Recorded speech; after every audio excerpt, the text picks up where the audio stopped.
Huff. I stole my friend's pencil today, and he's ticked about it. I hope you're watching this video today, too, because he told me specifically not to make a video about it. But you know what? I'm doing it anyway. I'm sorry, this video literally had no point. It was just, I stole a spoon today, and I hope you're watching this. I'm not going to say his name because of privacy reasons. But yeah. But guess what?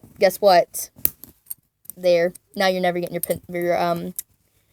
your thing back. You ain't never getting it back now.